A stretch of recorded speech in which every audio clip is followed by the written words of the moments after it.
space. Wilton makes a run ahead of it. Bergkamp suddenly changed pace through the centre. It's Bergkamp! That's magnificent!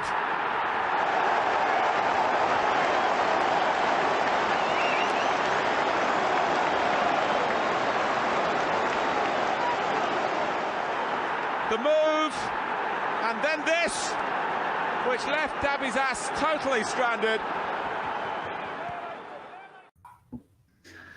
Got it messed up, Karl. I didn't get my tweets done in time. I've gone and ruined the show. Can we start again?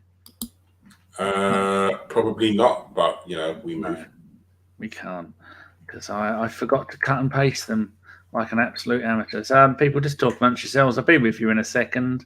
You can't get the staff these days, Karl. It's an absolute clearly waste. not. Yeah, Jesus. If I don't let people know. Now my fat fingers are pressing the wrong buttons. I'd such high hopes of this show turning out to be one of a great. No,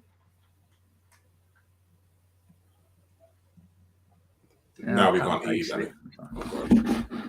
You can't hear me? Of course you can hear me. Oh, no, we can. Oh, good. Sorry about this, people. But I had the old tweet ready, and when it starts, I've got to go and get the tweet from Twitter. Oh, there we go. This is what happens, people. You pay peanuts, you get fucking monkeys. He has one job, and all he's got to do is press a couple of buttons, and he still gets that wrong. I've got to launch it on Twitter, go get the Twitter link, and then add that in and paste it to Facebook and Twitter and my Twitter. Hello and welcome to a Bergkamp Wonderland Live. This is the game for, what was it? It was Bournemouth 0, Arsenal 3. Should have been a hell of a lot more. With me to celebrate this momentous game is Mr. Karl Walker, the man who ruined everybody's journey to work this week. How are you? I suppose you've had your feet up all week, enjoying yourself. Fucking tired. I've done 8 nights in a row. I am really tired. Like, I finished this morning, and I normally do 7 nights in a row, and I think you kind of get your head mentally geared up for that. I'm not like Ellis, who does like 1 night in a row and moans, "Oh, I'm so busy." No, whatever.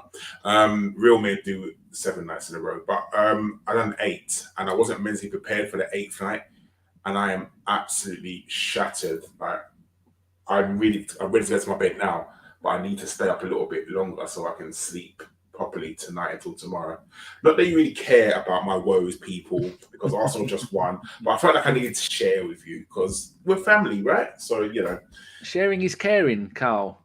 Let's say hello to some of the people in the chat box. Pete Coulson is there. Joshua Page, Lars Goran N. I think I try that. Super Fally Billy Bolly Billy Bong De Bong Bong. Stefan is there. Eustace Pathetic Noob. Rolls Slussar. Who else is it? Harvey is there. Carlito, formerly Noza, Rudy, Avon, Stephen. Where else are we down to? Was some that I haven't seen yet. Sai is there, and Robert Clegg is there. Right. Let's have a little look at my notes, shall we? Karl, top of the league, 100% record. We are the top goal scorers, best goal difference, and would you believe we're already 9 points ahead of Man United? What a season. What a time to be alive, Karl. What's your initial thoughts of the game? How giddy are you? I just don't understand why we just don't, the other 19 teams in the league just don't give up now. Because you might as well, like, we're going to win it anyway. So whether, you give us the title now or you give us the title in May, it makes no difference. We're going to win it. So they must just ring the bell like a boxing match. Everyone's just been T-code. Do you know what? I'm actually. It's you're wrong. Look at that. Do you know what? Don't you think it's two of them? Do you know what it is? It's such a contrast to last season. Like, this time last season, after 3 games, we just lost to Chelsea, Liverpool. No. Who did we? Brentford. So we lost to Brentford. Second game was Chelsea. Man City, then Chelsea. Yeah, so we just got to Chelsea after 3 games, and everyone was doom and gloom. Everyone was thinking, shit, like, Arteta definitely was, obviously, he was threatened about his job because, you lose the first 3 games of the season. And it was a weird season, but nonetheless, we lost 3 games, and, we were pissed. But just think of the difference, how we are now. We're so elated. We just won our first 3 games of the season, and, we're up there, like you said, we're 9 points ahead of that team from Manchester. We're flipping top of the table. You know, it's just the feel-good factor within Arsenal is really good, and that showed amongst the fans today. Because anyone who watched the game on TV, you would have thought that was an Arsenal home game. The amount of chanting you heard, because literally all you could hear was the Arsenal away fans. And credit to them. There wasn't many, because Bournemouth is a small ground. I think I could hold that many people in my house. How small Bournemouth ground is, but those, I think it was like 1,000 fans maybe. They were chanting for the whole game. It was just lovely to hear, and it was lovely that the Arsenal football team gave them something to chant about. It was indeed. What else did I write down in my notes? Do you know the last time we went undefeated, or we won the first 3 games in the Premier League season? I'm going to say something like 30 years ago, or probably the Invincibles season. And next season, 2004-05, we won the first 5 and was undefeated in the first 9. We scored 29 goals, and then something happened at Old Trafford that we're not going to talk about. But 29 goals in the first 9 games of the season. I know seasons where we've barely scored 29 goals in a season. So to do that then was absolutely magnificent. Let's start with the first goal, Karl, because as it's you and me, and we've got a bit of chemistry going on here. I haven't made too many notes, just mainly about the goals. But the 4th minute, were you ready for this goal? Did you see it? What do you think of it? Tell us about it. I was just settling in, I think, and it was, when I watch games, I never watch the build up because I'm not interested in it. I just give me to the whistle, and that's it. Saw the team. Just talk about the team really, really quickly, Danny. I know you people say don't mess with a winning team. If it's not broken, don't fix it. There's no need to. I get that. And I honestly thought that maybe Tomiyasu might have come in for Ben White today, just for an out-and-out fullback. But Ben White, he hasn't put a foot wrong. He obviously assisted today as well, but he hasn't done kind of a foot wrong. So I was kind of happy for the team to kind of stay as it is, if that makes sense. But for me, when Ben White plays, he plays as a centre back, but in.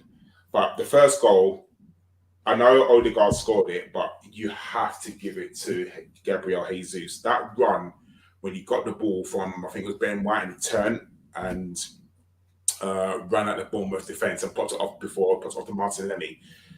That's the reason why we bought him. That's what we were missing from last year. Like, there are so many teams, all them teams that said that they were in for Gabriel Jesus right now must be kicking themselves thinking, how did we not get this guy? Or how did Arsenal get him? Or why did Man City give him away or let him go to Arsenal? Because I feel like now he's been let off the leash. At Man City, he was always behind Aguero. He was never the main man. And when you put someone in the limelight and you make them the main man and you tell them they're the main man, they play like it. And today, and also over the other previous 3 games, he's playing like the main man. That run was just absolutely brilliant. Took on about 4 defenders, popped it off to Martinelli. Martinelli had a shot, saved by the goalkeeper, and it was Odegaard, right spot, just about on the penalty spot. Side footed it in. Just absolutely brilliant goal all round. And what I like is that our players don't give up. They run forward. There were so many times, Danny, do you remember when we couldn't get a player into the box? Like, the cutback would happen and there'll be no one there. And now it's just brilliant that the midfielders and the forwards trust the defenders that they can go forward that quickly and, not worry about the counter-attack if we miss. But yeah, the first goal, brilliant. But I know Odegaard scored it again, but credit has to go to Gabriel Jesus. I think the opposition players are scared of him. The way that he was threaded through, like up at there, Ben White clears the ball into midfield, Jesus gets it, runs, and shimmy shammies past 3 or 4 players. I couldn't even count them first 2 times, and gets to the edge of the box. So no wonder he got man of the match. It's very rare that you're going to get a team where the captain scores 2 goals and Martinelli gets 2 assists, but yet the striker who didn't get an assist or any of that stuff, it was the one who got the man of the match. Well done, Alan Smith. But, I mean, it might have been a little bit biased because they're both number 9s, but it's just absolutely fantastic to see. I loved it. So you were saying about the lineup. So you happy with the lineup? Would you? Yeah, I don't have any issue. The only thing I would say, and I'm not a manager, but they know, is remember last season when we was having a bad run and then we brought in these players, but every time we brought them in, they didn't play well because they were cold. They had no match fitness, no match games. I feel like we just need to bring people in. It's the start of the season, I get it, but I feel like we need to bring people in so when they are called upon, they're not cold. I mean, there's times that Sambi was called upon, and because he had no match fitness, he was, he didn't play well. Same as Tavares, we'd bring him in, and he hadn't played for God knows how long, and everyone wanted him to play brilliantly. But if you haven't played for weeks and weeks and weeks, you can't just do that. But I feel like Arteta's doing it with his substitutions. He's trying to play Tommy back in because you can see that that's twice now that Tomiyasu's come off the bench to come on. Same with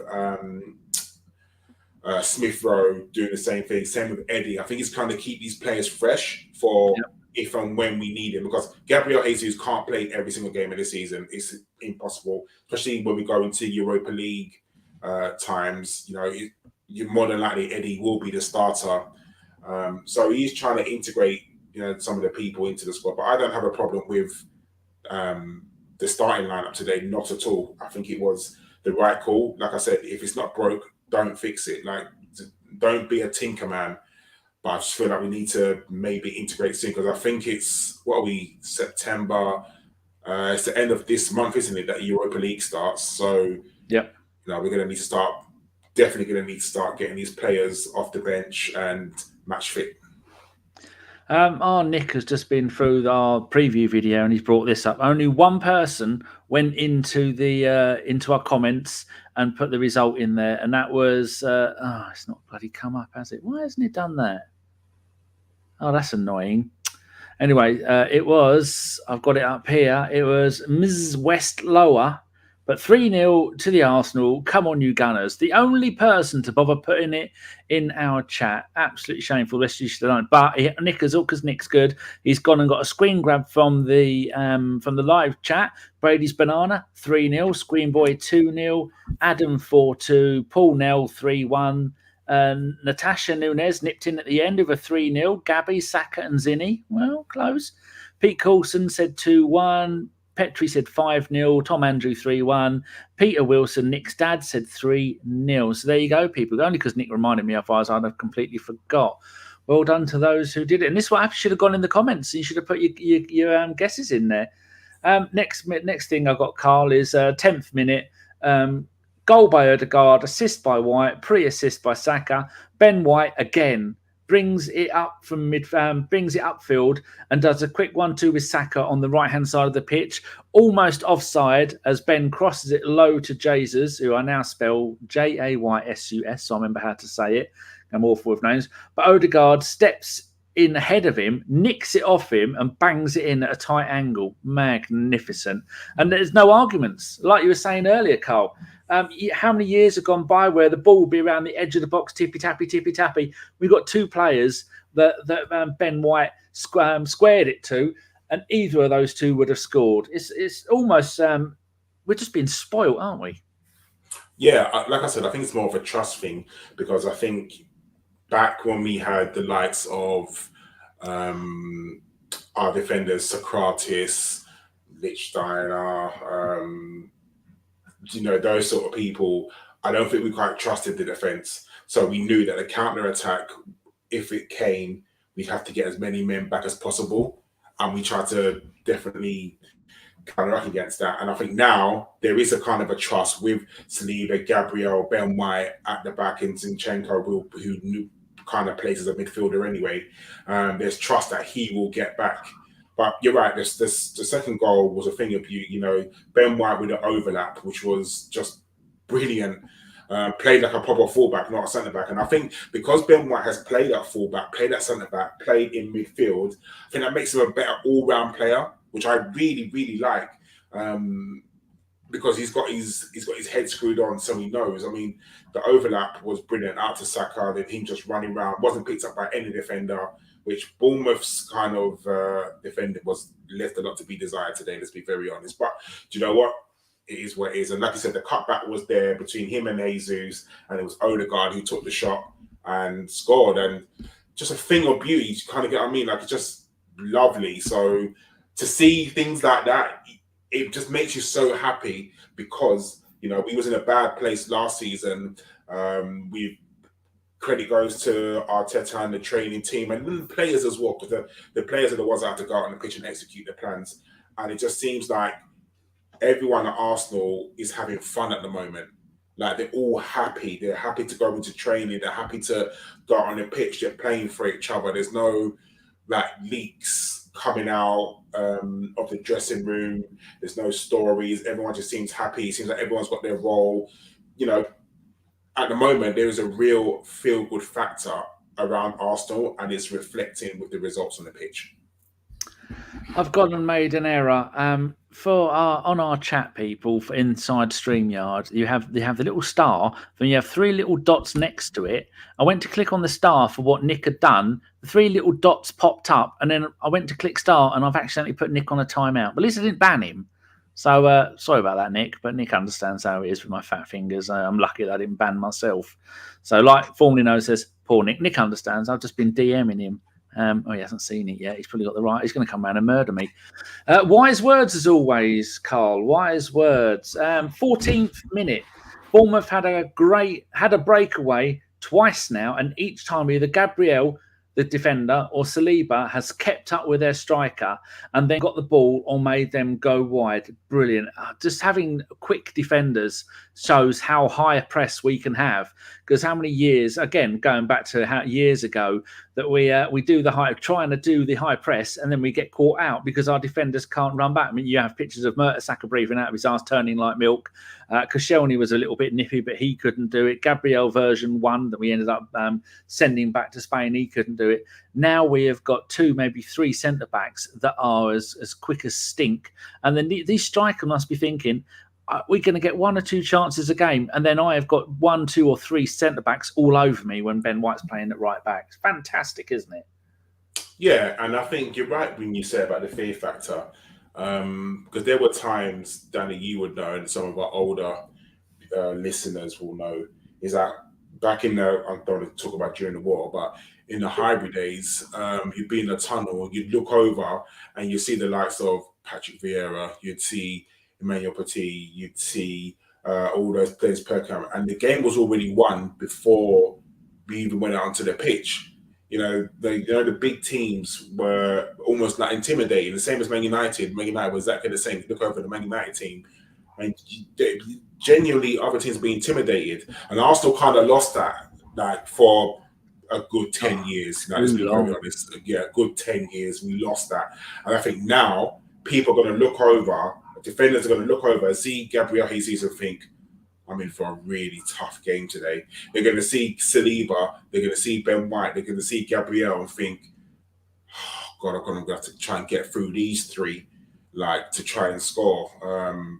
They're going to see Thomas Partey and Granit Xhaka and think, Thomas Partey just literally sweeps up everything. He just gets the ball and he dictates play. Granit Xhaka, I don't know where he's going to be. I don't know if he's going to play a high line almost up with Odegaard, or is he going to drop back? I don't know what he's going to do. And we are slowly getting it back, because there's no way that teams are not planning just for Gabriel Jesus. But, like Mike Tyson said very famously, everyone's got a plan until you get punched in the face. So so you can plan all you want, but it's not necessarily going to happen. That's trying to stop it. Petri has just followed me on the Twitter. I'm very mean with my Twitter. I only follow people that I know. But Petri, I can announce that ABW, the podcast, is your first ever follow on Twitter. So I've just gone and cut and pasted you into Twitter on the podcast account, and we followed you. Anybody else wants to follow from the podcast account? Just give us a little nod, shout, a scream, a wave, and we'll get it done as sooner rather than later. Kalita wants me to get a yellow card for timing out Nick. I sent him a DM saying sorry, and I put it in the WhatsApp group saying sorry.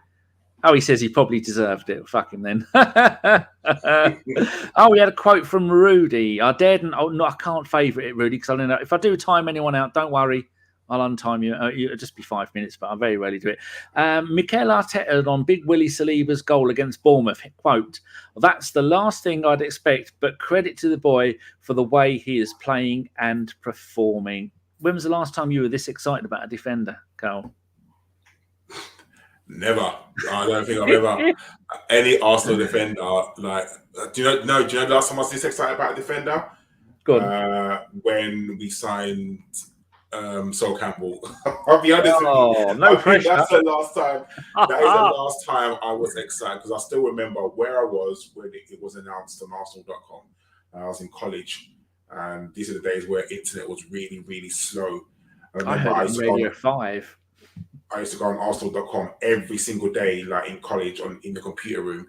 I just remember there's a picture of him and Arsene Wenger walking. I was like, "Oh my God, we signed!" I remember shouting, "Like we signed Sol Campbell," because those are the days where transfers were a secret and you could actually, keep stuff a secret. But but I am excited for him. I really am because he's coming. He's done his. He's done his duty. He's gone out to France. He nearly said he's done his time. I know. He's done what he needed to do. He's gone to France and he's played, games, and he's come back to Arsenal. And the thing is, he's come back to Arsenal with open arms as well. Like everyone loves him. He's got about 3 songs about him already. He is. I'm not going to say he's world class because he's not at the moment. He's definitely not. But he's a very good defender. Yes, we're only 3 games in, and yes, we've only played Bournemouth, and yes, we've only those sort of teams. But you can only play who's in front of you.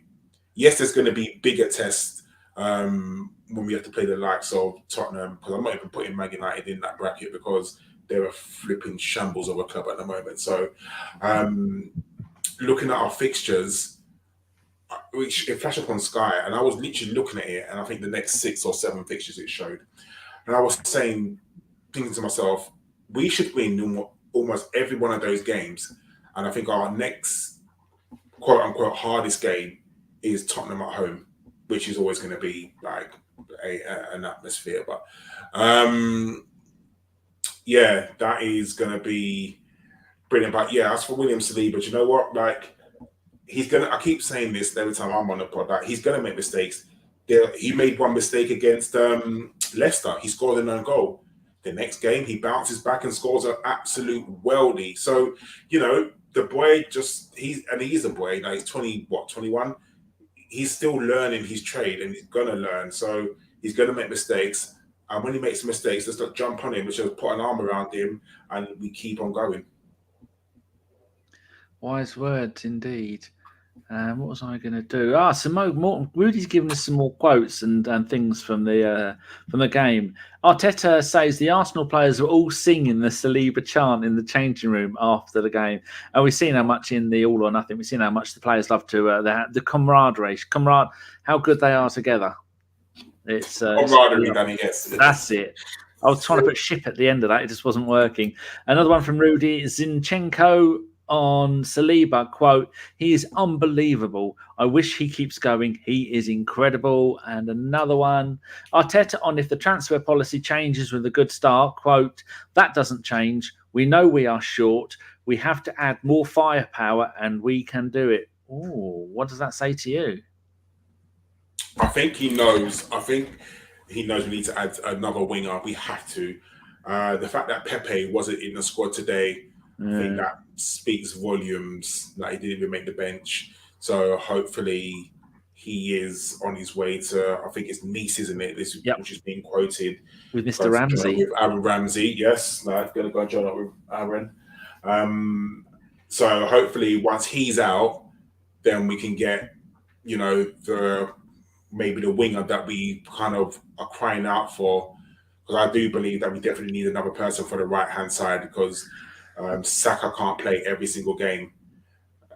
So I'm kind of hopeful that we have got a winger within mind, and as soon as Pepe's out, we can do a deal. And whoever, same with Tielemans as well. Yuri Tielemans was on the bench today for Leicester. Oh, they're having a bad start, aren't they? Yeah, and that was quoting, what's the manager's name again? I forgot his name. Brendan Rodgers? Brendan Rodgers was saying, oh, he's not in the right frame of mind. So maybe that's just him thinking, oh, I need to go. Or maybe, do you know what it is? There's rumours going around. I'm going to try and get Simon on the pod this week if Chris allows it. Because there's rumours that Leicester want something like 25 million and Arsenal are like, he's got 1 year left in his contract. We're not paying 25 million. So and I think Leicester are kind of holding him and also the other defender at ransom for Chelsea as well. Yes, the right side defender. Yeah. One we turned inside out when we played him last week. How is he a £70 million defender when we just made him look like Fofana? Yeah, Fofana. He made him look like flipping. Made him look like Lallana. Yeah, that's just an absolute joke. So, listen, Leicester are in a bit of in problems, but just by the by, I don't really care about them. But yeah, we need. I still think we do need an extra player, and hopefully we get the deal done before the end of the window next week, isn't it? Next Monday. Thursday, I think. The 1st of September is a Thursday. We talked about. It took us 5 minutes to figure this out in the pre-show pod. So next Thursday, so hopefully we get the deals done. Couple more notes before half time. 25th minute, Jesus comes so deep to get the ball, just came inside of our own half to get the ball from Saliba, and then a minute later, booking for Bournemouth, fouled Saka, but in the replay it looked a little bit like he got a toe to the ball. Saka's been is it fair to say Saka's been very quiet when we've said that Odegaard had been very quiet for the first 2 games of the season? Then look what he did today. I think it is unfair for people to go, he's been quiet, but just leave him. And then Martinelli's going to have a quiet game, and then Saka will have a hell of a game. It's just everyone. You can't have everyone all banging in goals, getting assists and pre-assists and all that all at the same time, because we'd win the league by Christmas, and that's not fair on everyone else, is it? No, this is what I'm saying. That team just need to give up and just give us the title already. We've already got a gold one, so we win every game. Is that a platinum one we get? No, but in all seriousness, you have to understand that we're 3 games in to a 38 league game season, plus how many Europa League games, plus a World Cup right in the middle, plus FA Cup, plus League Cup. This is a long season, people. And just because they're not firing in the first 3 games doesn't mean that they're not going to fire towards the end of the season. Do you know what? If Saka didn't get a single goal between now and the new year, and then he scored 10 goals to bring the title home, I'm talking like we're actually going to win the title. Look at me, I'm drunk. I'm goal drunk, Danny. But yeah, if he scores 10 goals between after the World Cup and the end of the season, which propels us up the table, I'll be absolutely ecstatic. So, I'm not worried that the first 3 games he hasn't scored. I'm not worried in the slightest. Has Salah scored? Salah hasn't scored this season yet, has he? I believe. Do you know what I mean? So, how is Salah not a striker in the fantasy football? What's going on with that? Midfielder. I want him. He better score on Monday because I captained him. Okay. Anyway, by the way. Good. Right. Half-time stats. We beat them shots 8-0, corners 4-0, duels won 30-18, total passes, sit down for this one, Karl, 397 to 147. Fuck, it's Peter Wenger ball, isn't it? It's like us playing that team. Pass accuracy 90%, 73 to us. Possession 73-27. Absolutely amazing. Got some quotes here from where was it? It's from Rudy. This one says Aaron Ramsdale on William Saliba's beautiful strike against Bournemouth. Quote: I don't know where Saliba has pulled that from. I've seen that as a clearance before. I'm saving all your questions, people. I've just got the last one there's a couple from Pete. So I will do them at the end as usual. Got a couple of photos to share with you, you beautiful people. Where is it? Here it is. Can anybody there spot anyone famous from ABW? The Colorado Gooners, one of our finest, has gone over there on holiday to take the family to Disneyland World. Can you see him? Can you see him, Karl? Well, you know he is because I cut and I zoomed in and took a picture of him. But can anyone see who is there? And let's see what names you're going to come up with. Oh, there's another question there from Sai. Lovely jubbly. It doesn't look like they're going to put any guesses in, does it? They're not guessing. These are just for the people who are watching on YouTube. If you're listening on any other platform, one of our ABW members has. He always says he's got no money, but I don't believe him. He's taken his family to America. Again. Of course he is.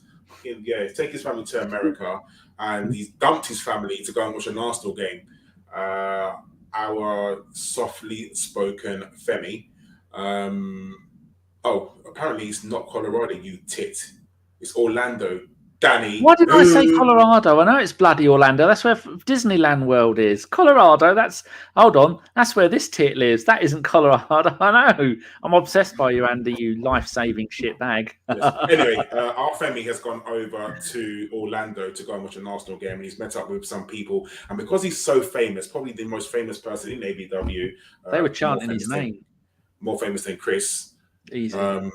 They have recognized him, and he's out there loading it up, signing autographs, and selling the ABW brand as a good person he is. But yes, no, Femi, well done. He's gone over there to watch an Arsenal game, and he's watched Arsenal win 3-0. Probably got up at an ungodly time of the morning to go and find a bar to watch it, and now he knows how our lovely American Gooners have to get up stupid o'clock in the morning to watch our games. So well done to all the American Gooners and Femi as well. And Chris Lodato, as soon as he found out that Femi was going over there, Chris said, I'll come and meet you and I'll take you to the bar. And that's Chris, who has been on a few times in ABW. Lovely man too. Let's have a look at some other pictures. There's Saliba celebrating after he scored the goal for people at home, on the bus, in the bath and on the toilet. There's everyone. They got that everyone is smiling. Xhaka almost falling over. He's laughing so much. This goal is from Odegaard's. I think it was Odegaard's second goal, where he stole it off of Jesus. This one is Jesus celebrating after Odegaard scored. You've nicked my goal, you scumbag. This is and he said, this is a Bournemouth manager not looking very happy. What is it with the 4 white stripes on his cardigan? Is that a brand that he's got or something? Because it's silly. Probably it's some sort of brand, but there's the boys celebrating after yet another goal. What's this one for? Xhaka and Odegaard having a little cuddle. Lovely. And then this is Big Willie Saliba's half-time stats. Accurate passes, 63 out of 63. He had 65 touches. Now, Karl, do you remember when I said I was watching him play last season for Marseille and the one before that at Nice, and him and his 2 centre-back partners, because they played 3 at the back for Nice, they were all getting over 100 passes per game and usually getting in the high 90 percentages. And we haven't had that for years, have we? Now we've got a bloke who can really brilliantly, like Sol Campbell used to do, play it out from the back, like Kolo Touré used to. Just having that gives us so many more options all over the place. And Aaron Ramsdale would probably be thinking, I can have a little lay down here because these lot have got it all sorted in front of me, can't he? It's brilliant. Yeah, we've gone from Mustafi to Saliba, which is one of the biggest upgrades in life. But do you know what I mean? Like I said, it's 3 games in. We're just hyping him up. And long may it continue, definitely.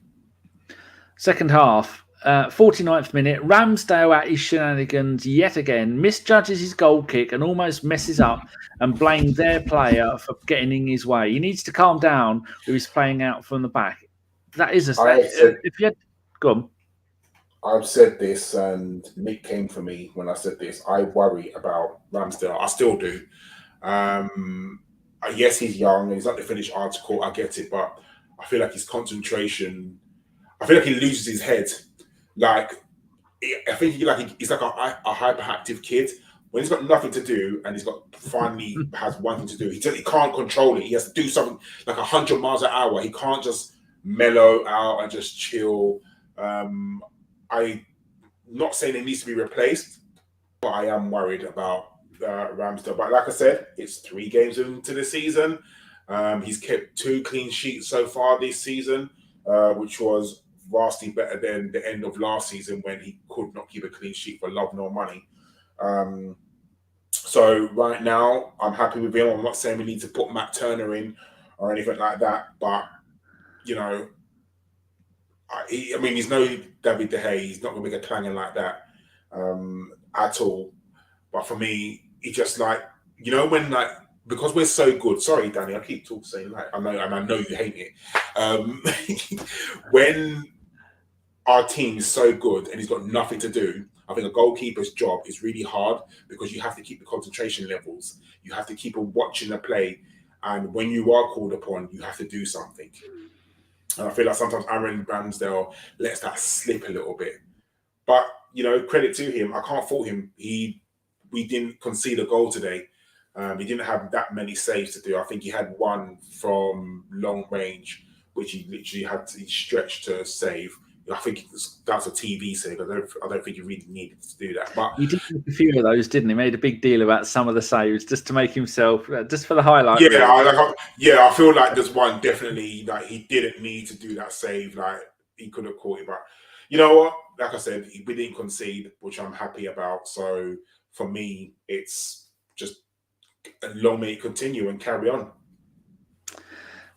Yes, indeed. Right, on to my notes. The next bit, Jesus booked 53rd minute, the Saliba goal. I'm going to sit back and I'm going to let you tell the boys and girls about this because this is a very, very special moment, wasn't it? Do you know what? I literally was sitting back in my chair and I kind of just watching the game and thinking, oh, 2-0 up, we're cruising, we're fine. Bournemouth, after their changes, I'll be very honest, Bournemouth kind of got back into the game a little bit. I think towards just after half time, we lost a little bit of control because their 2 substitutions definitely made a difference. I felt like the guy who came on the left-hand side was just told to run at Ben White because, you know, he's not... Was that Jaden? I think his name was. I felt like he definitely made a difference to Bournemouth's game, 100%. We was under a little bit, I say pressure, but we have to be careful about those runs. But anyway, Saliba's goal. Ben White gets the ball, crosses it in, back post. It kind of misses 3 Bournemouth defenders. It comes up to Granit Xhaka. And Saliba is literally just on the edge of the area, just saying, roll it to me, roll it to me. And Granit Xhaka rolls it to him. Left-footed, Saliba just rolls, just hits it. The flight of the ball is absolutely brilliant. It curls and comes back. It goes out and comes back in. And we're talking top corner.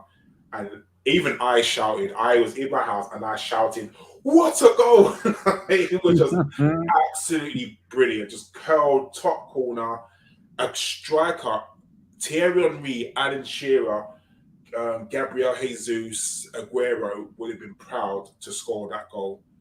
Like it was absolutely, it was a thing of beauty, the goal. And if you haven't seen it, people, I hope you have, but if you haven't seen it, watch Match of the Day or on whatever highlight reel you find it on Twitter or whatever, because the goal is brilliant. If that doesn't get goal of the month, I'll be very, very shocked. Because even if it would have been a normal, even if Henry would have scored it, you'd have gone, that's fucking brilliant. Let alone a centre back. He's only his 2nd goal in his life.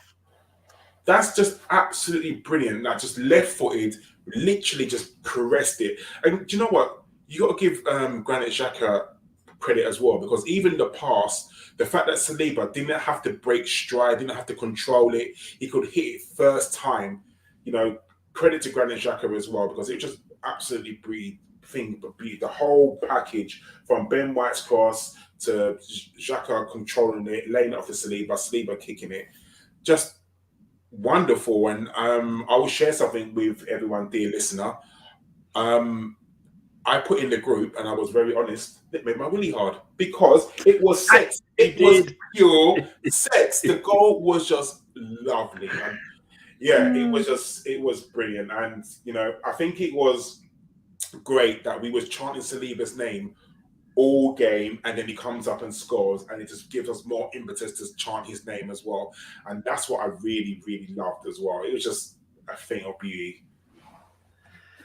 It was, and I was busy typing away like an angry badger, and I didn't see Zinchenko's reaction. What did he do? I've been looking for photos. I put it. Look, check the pod account. I put them on there. He was when someone's in a state of shock, he held his head. He was just like, "Did that just really happen? Like, what the hell? Like, I can't believe." I put a video up as well, Danny, but he literally was just like, "What happened? Like, hold on, Saliba scored that? Really?" Like, he couldn't believe it, and it was just.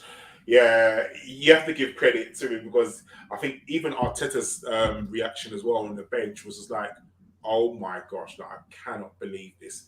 And this is why we need to get this guy to sign a new contract. He has to. There you go. What he wants, like, he has to stay, because he's playing well. He's going to be, he's definitely going to the World Cup if he continues playing at the rate he's playing. He might even be the starting centre-back for France.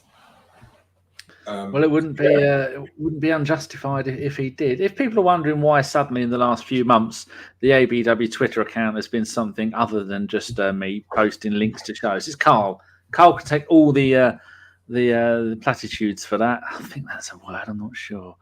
We've had about 300 new followers since Karl's taken over doing the tweets, so it's only about 8 years too late, but at least he's taken over about 9.5 years too late. Still at 31,000 though, which is amazing. We've actually got 3,800 on Instagram. That's dropping by the bloody day as well. Right, where were we? Noza. I was happy to say Henry would be happy with that goal. Very true. Lars says, please sing the Saliba tequila chant. Go on, Danny. I know you know it. Go on, Danny. I don't know. It goes Saliba. I'm sure that is gonna. I can't wait for that to ring around the Emirates, because that's gonna just be 60,000 people so loud. Even Xhaka, they were singing Xhaka's name, and then they did Rocky's straight after. Good luck trying to get one for Zinchenko though, because there's not really much that rises Zinchenko. Yeah, there is. Apart from Zinchenko. Oh no, have you not heard this song? No. Zinchenko, always believe in your soul. Oh yes, because he went on Twitter, didn't he? And he sang it himself. Yeah. The Martin. Yeah. Oh, so, yeah, very good. Everyone's getting a song. Good. Right, where are we up to now? The 66th minute, they were singing Xhaka song, and then they were singing the Rocky one. A night of brilliant chants and songs. 71st minute, Jesus scored, but had some fraction. It was like they got what's those crime shows in America? The CSI. What are they called? Yeah, they were. Yeah, it's CSI, like they got those in and found a tiny speck of his DNA using VAR. Went nope, because what a goal that would have been, wasn't it? It was stunning. Yeah, it would have been definitely a crowning masterpiece to the end of the game. It wasn't to be, but VAR is unforgiving, isn't it? It's either goes for you, because I thought the Ben White, the second goal was offside. I'll be very honest with you, because it looked like Ben White was offside, and they said it was onside. I was like, oh, I'm actually quite shocked at that. But this one I thought was going to be onside, and it was offside. So do you know what? You get one taken away. It kind of evens itself out at the end, doesn't it? Rudy has banged us in with another quote. Deflated Bournemouth boss Scott Parker, in brackets, ex of Chelsea, so he can kiss my body. After the Arsenal beat the Cherries side 3-0 here at the Vitality Stadium, the Premier League is unforgiving. Don't worry, Scott. You'll only be here for a season, and then you'll be relegated again, much like Forest. Wow, Forest. They're in trouble, Forest. If that Forest go down, the whole of Nottingham is going to have to be debt collected, because they are knackered. Pete being nice about you there, Karl. We're not having too much of that. and lots of numbers. At least Scott Parker won't have to get used to Premier League for long ago relegation fodder. I think he's got Fulham promoted twice and Bournemouth promoted once. He's a modern day Fat Sam. Or was it Fat? No, it wasn't Fat Sam. Was it? Who used to always get teams promoted? Oh, ex-Spurs player, Chris Hughton. I think he did 4 separate teams promoted to from the Championship. 73rd minute, Karl subs. ESR, Eddie and Tommy on for Odegaard, Martinelli and White. 3 at ESR and Tommy. That's a couple of games now. They played midweek for the under-21s in the Premier League Cup. And I think we beat Swansea 2-1. Soares scored the winner. Good to have players coming back. At the moment, the only player out injured is Reece Nelson. And who cares about that? He's never going to get a game anyway, is he? Yeah, he will in the League Cup or Europa. Well, I like him. I think he did well at Feyenoord last season, got to the final, but he's not in Arteta's plans. I think he will be, like quite a few of them, maybe used in the early League Cup run and the group stage of the Europa League, and then come the January transfer window, bye-bye. Which is a shame because he's a Haaland boy. I want to see him and Maitland-Niles both doing well. Oh, yeah, Avon says, the fans were chanting, "You're going down with United." Good. Do you know, I just love it. I know we swear, it's the Arsenal podcast, but the fact Man United are struggling, I absolutely love it. I hope when they play Liverpool on Monday, like 3 games, no wins. Oh, just like last season, isn't it? Like, it will be even buying a 30-year-old centre midfielder for 60 million. Do you know what? Like, it makes me laugh just watching the Man United implode. Obviously, I'm an 80s baby, 90s child, so I grew up hating Manchester United. Them and Tottenham are the teams I hate more. But you have to ask this question: what in the hell are they smoking at Man United, where they think signing a 30-year-old central midfielder on a 4-year contract, giving him £400,000 a week, is a good idea? Is that Rabiot? No, that's Casemiro. Oh, yes, from Real Madrid. But what are they smoking over there? Like, there is the good shit, apparently. It's not. Do you know what? Not my circus, not my monkeys. But yeah, it's a shit show over at Manchester United. But you know what? Do you know what makes me laugh even more? The fact that flipping Lampard and Gerrard are going to get fired, like, before the World Cup. I can't wait. I cannot wait till Frank Lampard gets fired. I really can't. We're looking at the bottom. It's going to be soon. It's going to be soon. Bottom of the Premier League. Man United bottom. West Ham just above. Leicester with the fraud. Brendan Rodgers above that. Then Wolves, who are just spending money going on everybody. Then Everton with a fat fraud. Liverpool 15th. No wins yet this season. Then Bournemouth, another fraud. Villa with another bin-dipping fraud. And Forest are actually 11th, and Partey Vieira, future Arsenal manager, is in 10th place. That's nice. Chelsea are down in 8th. Normally I wouldn't take any notice of the league table, but the amount of shit we got last season as Arsenal fans have been bottom of the league after 3 games. I think we're allowed to now look at the league and go, yeah, so. Danny, you didn't mention who. So yeah, sorry, who's top of the table, Danny? Arsenal, I think they are. It's I've got a little graphic here, which is I stole it from someone else's hard work because that's the kind of guy I am.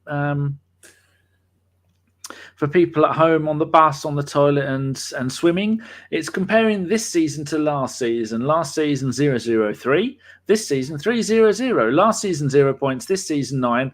Last season -9 goal difference, this season +7. So we're 16 goals better off after 3 games, 20th and 1st. That's why we're going on about the league table, because it's actually relevant, isn't it? It's points on the board as well.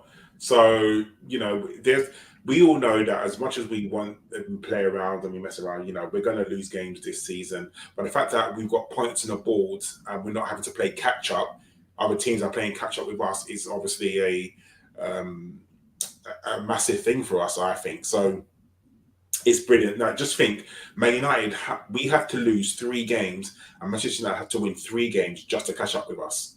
It's a big point. 9 points is a big points difference. And they're not going to win any game soon because they're not going to beat Liverpool on Monday, I assure you. Because they are a car crash, and like the McDonald's adverts, I'm loving it. Let's see what the cheeky monkeys in the chat are saying. Stephen's laughing his ass off. That's good. Fred Turbin, what has Fred got to say? This bloody thing moves too quickly.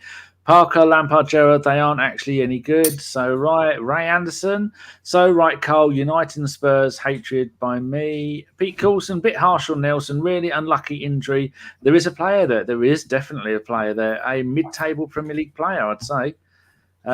Formerly known as Casemiro is a fantastic player, but he doesn't have Kroos and Modric around him at Man United. Well, not yet. I mean, Modric is looking for a final payday. That'd be hilarious. It wouldn't surprise me. Run around the Premier League like this. This is the thing. Like, can you imagine the midfield of Fred, Casemiro, and McTominay? Oh God! Bring it on! Bring it on! Jesus, please, Man United, bring it on.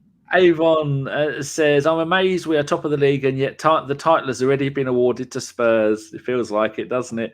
Harvey says, is it Harvey or Jarvey or Javi? You let me know phonetically, H or not. Says, trust the process. Pete Coulson, unbelievably signing Casemiro 70 million for a 30-year-old. They're not paying 70 million, are they? I think at the end, I think it's something super like 50 whole deal. To 60 up, yeah. Including wages, it's almost up to 90 million. I mean, 400 grand. He literally is going there for a payday. He'll probably go there for about 2-3 seasons and then just say, yeah, I'll give up. Because he's not going to be able to handle the Premier League. Like, the Spanish league is nowhere near as fast as the Premier League. And like you said, he hasn't got the people running around for him. He's going to be expected to get up the pitch, get down the pitch. He hasn't, like you said, he hasn't got Tony Cruz popping those passes to him. He hasn't got Modric doing all these running for him. He's going to have to do some work, and he's going to realise very, very soon that, you know, the Premier League is a fast-paced league, and he's just literally a red card waiting to happen. Hopefully, he's the new Granit Xhaka who's just going to get red card after red card because he is a dirty player as well. Rounding the game up, 85th minute chance for Jesus, blocked by the keeper. Then Saka had another one blocked.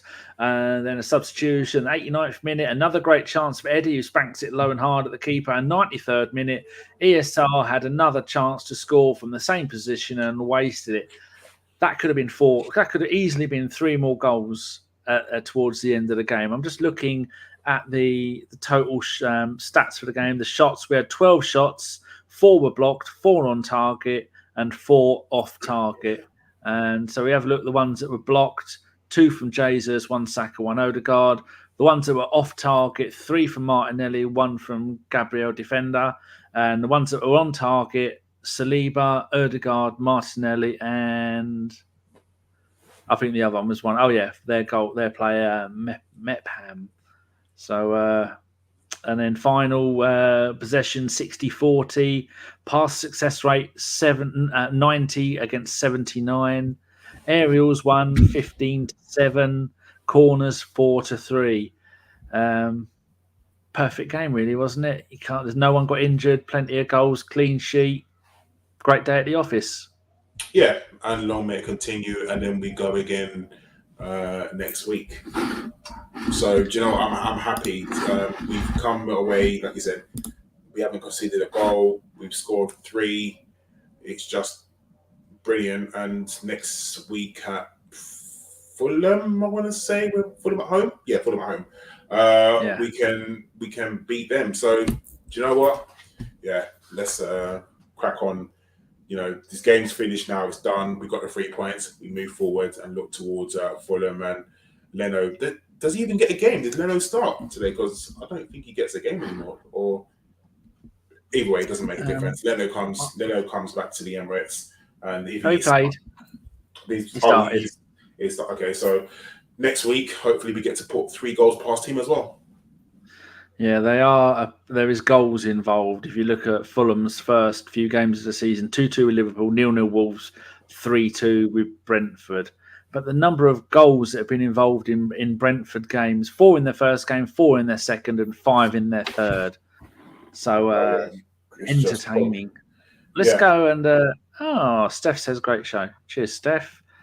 Formerly says Fulham are looking more formidable than I was expecting. Well, they've got experience at battling. Yeah, and Stefan says, remember to tap the like. Right, we've got some questions to answer. First question, formerly knows, I know Pepe on the bench. Is he definitely off to Nice on loan? I think so. I think it's given it will be announced probably sometime this week that he's there on loan, which is good for him. He needs to get out of Arsenal. Arteta I don't say he doesn't like him, but obviously doesn't want to play him. Pepe needs games. So go back to France and hopefully rekindle his form. Good. Pete Colson. Is it possible our away fans are playing Jedi mind tricks to sign a new contract with our big Willie, chanting his name for 70 minutes? Da da da da da da da. Saliba. That doesn't make any sense to me. I probably said it wrong. Yeah, you did. But yeah, do you know what? Maybe. But I'm hoping, him and also Saka sign a new contract. I'd love him to do it on the same day. It would just be brilliant. But we need to make him feel loved. And, when the players felt loved at a club, of course, it goes a long way to building his confidence and maybe signing a new contract. Good. Sai asks, United v Liverpool, who is winning? No matter the winner, it's going to be a funny day. Draw would make it so sweet. You know what? I would love Liverpool to smash Man United. I hate Liverpool more than I hate United, but I just want to inflict. I want to dig that knife in and twist it a little bit. A nice 6-0 would be magnificent. Something that they're not coming back from. Yeah, losing to your rivals is bad enough. Losing to and having no points on the board. I want to see Gabriel. I want to see Gabriel cry. I want his tears in my drink. I want to see him cry live and then talk about how the Glazers are not back in the club, even though they spent the most amount of money. How is he a pundit? Like, how? He just talks nonsense. But anyway, we move. Don't want to ask that question. Right, one here from Fred Thurbin. If you could choose between buying 2 players, selling 5 players, or Saliba and Saka signing new contracts, what would you choose? Contracts. I think we could get all 3 of those options the way Arsenal work in Edu. Selling 5 players, that's giving away, no problem. Buying 2 players could be done. And Saliba and Saka will sign new contracts. So I'm going to say all 3 of them are going to happen. You? Yeah. But I think they could happen, definitely. But I'll definitely take the 2 new contract signings. Definitely, because we need to let those happen, get those done quickly. Keysby Knight says, this team is giving Monaco 16-17 vibes. I think that is when they won the title in the Pony League, the Pigeon League. What do we call it? Farmers League. Farmers League. There we go. That's something to do with animals. So the question is, who is the first person from our 24-25 treble winning side to be sold for an astronomical amount? Well, that's only 2 seasons away before we do the treble. That's going to be a fun time. First one to be sold. Probably going to be. I reckon it's going to be Gabriel to Juventus for 90 million. Oh, there you go. The question. And that's the centre-back one.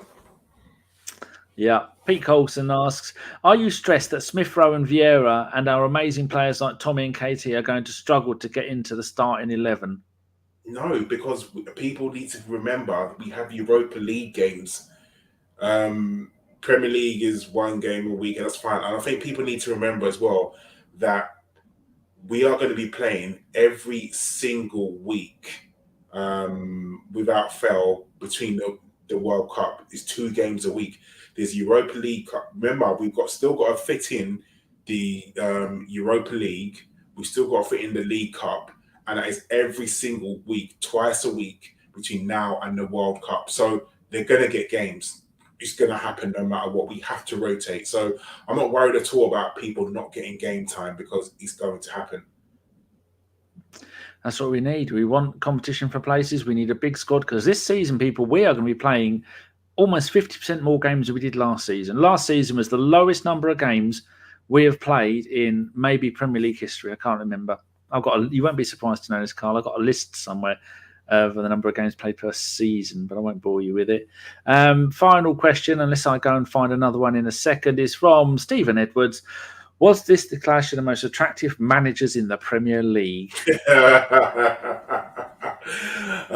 Any other good looking? No, I think there isn't. They're all kind of ugly. So maybe these two. The hairlines are definitely Lego. Both of them have got Lego hair, haven't they? So it's funny. But you know what? It's a good game, Danny. We've come out of this game away. We won 3-0. Excellent performance. Saliba's won the goal. We haven't conceded. The good times are here to stay. Long let them continue. Right, people, that is the end of the show. All 18 seconds past 1 hour. I don't know who's going to be on the podcast this week. This is me washing my hands of the podcast. You have finally got yourself a decent set of hosts. Karl, Josh, and mainly Chris. When Chris is away, he's not doing everyone. It would be Karl or Josh hosting, maybe even John. I will not be hosting a podcast unless we've all been stuffed in the minibus and sent off somewhere. So I'll be sticking to the preview show, the post-game show, and maybe not even all of them. Maybe I might get some of them off. So you weren't on last week's show, so you're probably going to be on this week's podcast, are you, Karl? Yeah, I'm not working, so yeah, more than likely I'll link up with Chris and tell him he can tell me. I was trying to be with people, and then 4 hours later, we're still talking. So it may well be, I'd say it'd be Chris, Karl, and maybe John, because Chris likes to have 3 on at a time and rotate. I should be pressing the buttons. I will be doing another show tomorrow night with Mike, the Sunday roast. So make sure all you roasties are there when you're going to get an hour and a half of 2 fat blokes talking absolute nonsense, more nonsense than usual. I will probably do a lone watch. The lone watch are back, people. It's usually just me on my own. The last one did in 26 minutes, Karl. Can you imagine me doing a podcast that is only 26 minutes long? I bet Chris wasn't on it. No, he wasn't on it. It would have been triple that time. So I'm planning to do that probably Monday, which is I really enjoy doing those. It's nice to catch up on the young. And John Jules, what's his name? Tyrese John Jules scored today for Ipswich, as Ipswich top of League One, Peterborough a second. So there you go. That is that's the plans for the next week. Other than that, we will be back next Saturday. There's for the Fulham game. So thank you very much, Karl. You have been an absolute delight. Daniel, thank you for having me. It's always when we win, it's a pleasure. When we don't win, it's not a pleasure. That's a great way of looking at it. Thank you to everybody in the chat box for joining us today. Even now near the waffly end, there's still got 62 people watching, which is lovely. If you're new, give it a thumbs up and a subscribe. If you're not new, to give it a thumbs up. Go and get the link for this. Get it on an email and in WhatsApp and tweet everybody you know with it and go and tell them that we did the show naked and we're ladies or something like that. Or boys, I don't know. Or unicorns, I don't mind. Just get people to watch. Give us a thumbs up on any platform you watch this on, whether it be YouTube or flipping Spotify or wherever you watch this. We're on Google Podcasts as well. Give us a like. Nice. Give us a like, people. It's all good. It helps us. And if anybody does an iTunes review, we'll bring it up, because I can't remember the last time I even looked at our iTunes reviews. So we will play you out with, I said his name was Dave Sager, Holix. It was Dave Faber, not Sager. I got his name bloody wrong. We're still in the process. I've asked Mike from the Gooners Pod to contact Holix family and tell him we got the money for his plaque outside the Emirates. And I've been messaging Steve's daughter about what she wants written on her one, but so far nothing, because we've got the money. We've had the money for about 2.5 years to pay for them, but trying to organise it is an absolute pain. So thank you, Karl. Thank you, everybody, and we will see you later. And enjoy the new outro video. Bye-bye. Take care, people. Bye.